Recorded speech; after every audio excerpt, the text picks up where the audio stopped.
ഇന്ന് നമ്മൾ ഉണ്ടാക്കാൻ പോകുന്നത് ഗ്രീക്ക് സലാഡാണ്. അതുണ്ടാക്കുന്നത് എങ്ങനെയെന്ന് നോക്കാം. അതിന് വേണ്ട ഇൻഗ്രീഡിയൻസ് എന്തെല്ലാമെന്ന് നോക്കാം. ഞാനിവിടെ കുറച്ച് ലെറ്റൂസ് എടുത്തിട്ടുണ്ട്. അത് ചെറുതായിട്ട് അരിഞ്ഞെടുത്തിട്ടുണ്ട്.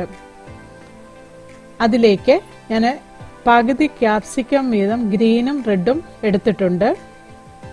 മീഡിയം സൈസ് 2 തക്കാളി അരിഞ്ഞെടുത്തിട്ടുണ്ട്. 2 കുക്കുംബർ അരിഞ്ഞെടുത്തിട്ടുണ്ട്. അതിലേക്ക് ഞാനൊരു സവോള അരിഞ്ഞെടുത്തിട്ടുണ്ട്. സവോള നെടുകെ കീറിയതിന് ശേഷം ഇതുപോലെ അടർത്തിയെടുത്തേക്കാണ്. അതിലേക്ക് കുറച്ച് ബ്ലാക്ക് ഒലിവ്സ് എടുത്തിട്ടുണ്ട്. കുറച്ച് ചീസ് എടുത്തിട്ടുണ്ട്. ഇത്ര ഇൻഗ്രീഡിയൻസ് ആണ് അതുണ്ടാക്കാൻ വേണ്ടത്. അതിൻ്റെ ഡ്രസ്സിങ്ങിനുള്ള ഇൻഗ്രീഡിയൻസ് എന്തെല്ലാമെന്ന് നോക്കാം. ഒരു 4 ടേബിൾ സ്പൂൺ ഒലിവ് ഓയിൽ വേണം. ഒരു 2 ടേബിൾ സ്പൂൺ വിനാഗിരി വേണം. ഞാനിവിടെ യൂസ് ചെയ്യുന്നത് റെഡ് വിനാഗിരിയാണ്. ആവശ്യത്തിന് ഉപ്പ്, 1 ടീസ്പൂൺ കുരുമുളക് പൊടി, പാഴ്സലി ലീവ്സ്, കുറച്ച് ഒറിഗാനോ. ഇത്ര ഇൻഗ്രീഡിയൻസ് ആണ് അതിൻ്റെ ഡ്രസ്സിങ്ങിന് വേണ്ടത്. അതാദ്യമേ നമുക്ക് തയ്യാറാക്കി വെക്കാം. ഒരു പാത്രത്തിലേക്ക് നമുക്കൊരു 4 ടേബിൾ സ്പൂണോളം ഒലിവ് ഓയിൽ ഒഴിച്ചു കൊടുക്കാം.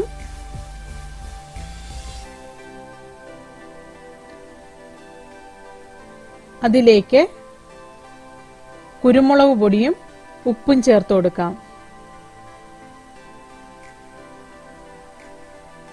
അതിലേക്ക് 1 ടേബിൾ സ്പൂൺ ഒറിഗാനോ ചേർത്ത് കൊടുക്കാം. അതിലേക്ക് 2 ടേബിൾ സ്പൂൺ റെഡ് വിനാഗിരിയും കൂടെ ചേർത്ത് കൊടുക്കാം. റെഡ് വിനാഗിരി ഇല്ല എങ്കിൽ നമുക്ക് നാരങ്ങാനീര് വേണമെങ്കിലും ചേർത്ത് കൊടുക്കാം. ഞാനിവിടെ വിനാഗിരിയാണ് ചേർത്ത് കൊടുക്കുന്നത്. ഇതെല്ലാം ചേർത്ത് നന്നായിട്ടൊന്ന് മിക്സ് ചെയ്തെടുക്കാം. അതിലേക്ക് നമ്മൾ അരിഞ്ഞു വെച്ചിരിക്കുന്ന പാഴ്സലി ലീവ്സും കൂടെ ചേർത്ത് വീണ്ടും നന്നായിട്ടൊന്നുകൂടെ മിക്സ് ചെയ്ത് കൊടുക്കാം.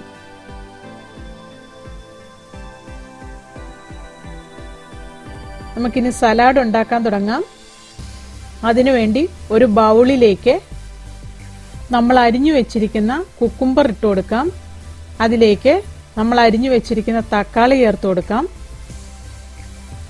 ക്യാപ്സിക്കം കൂടെ ചേർത്ത് കൊടുക്കാം.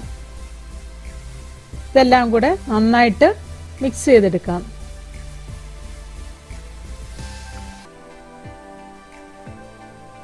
ഇതെല്ലാം നന്നായിട്ട് മിക്സ് ചെയ്തതിന് ശേഷം അതിലേക്ക് സവോള ചേർത്ത് കൊടുക്കാം. സവോളയും ചേർത്ത് വീണ്ടും നന്നായിട്ടൊന്നുകൂടെ മിക്സ് ചെയ്ത് കൊടുക്കാം. അതിലേക്ക് നമുക്ക് ലെറ്റൂസ് ഇട്ട് കൊടുക്കാം. ലെറ്റൂസും ചേർത്ത് വീണ്ടും നന്നായിട്ടൊന്നുകൂടെ മിക്സ് ചെയ്ത് കൊടുക്കാം. ഇതെല്ലാം നന്നായിട്ടൊന്ന് മിക്സായി വരണം. അതുവരെ നമുക്കിതൊന്ന് മിക്സ് ചെയ്ത് കൊടുക്കാം.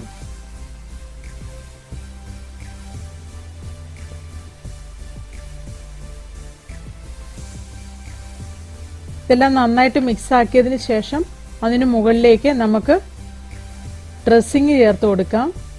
നമ്മൾ നേരത്തെ തയ്യാറാക്കി വെച്ചിരുന്ന ഒലിവ് ഓയിലും വിനാഗിരിയും ഉപ്പും കുരുമുളകും എല്ലാം കൂടെ ചേർത്ത മിശ്രിതം ഇതിലേക്ക് ചേർത്ത് കൊടുക്കാം. അതിന് മുകളിലേക്ക് കുറേശ്ശെ നമുക്ക് ഒഴിച്ചു കൊടുക്കാം.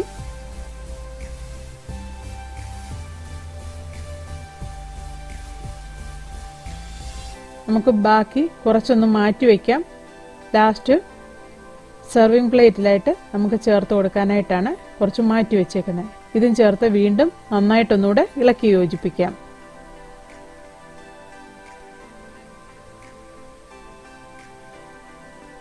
ഇതെല്ലാം നന്നായിട്ട് ഇളക്കി യോജിപ്പിച്ചതിന് ശേഷം നമുക്ക് അതൊരു സെർവിങ് പ്ലേറ്റിലെടുത്ത് സെർവ് ചെയ്യാം. അതിനുവേണ്ടി നമ്മൾ നേരത്തെ തയ്യാറാക്കി വെച്ചിരിക്കുന്ന ഈ സലാഡ് അതിലേക്ക് ഇട്ട് കൊടുക്കാം.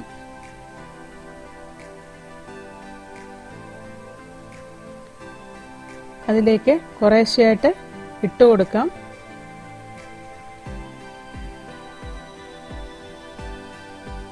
അതിന് മുകളിലായിട്ട് നമ്മൾ നേരത്തെ മാറ്റി വെച്ചിരിക്കുന്ന ഡ്രസ്സിങ് ഇതിന് മുകളിലേക്ക് കുറേശ്ശെയായിട്ട് ഒഴിച്ചു കൊടുക്കാം.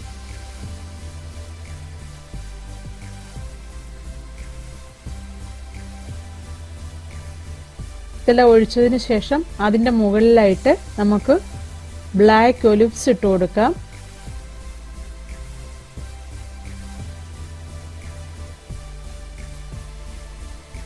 അതിന് മുകളിലായിട്ട് നമ്മൾ കട്ട് ചെയ്ത് വെച്ചിരിക്കുന്ന ചീസും കൂടെ ചേർത്ത് കൊടുക്കാം.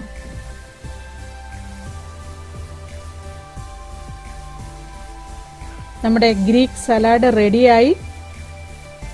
എല്ലാവരും ഇത് ഉണ്ടാക്കി നോക്കണം.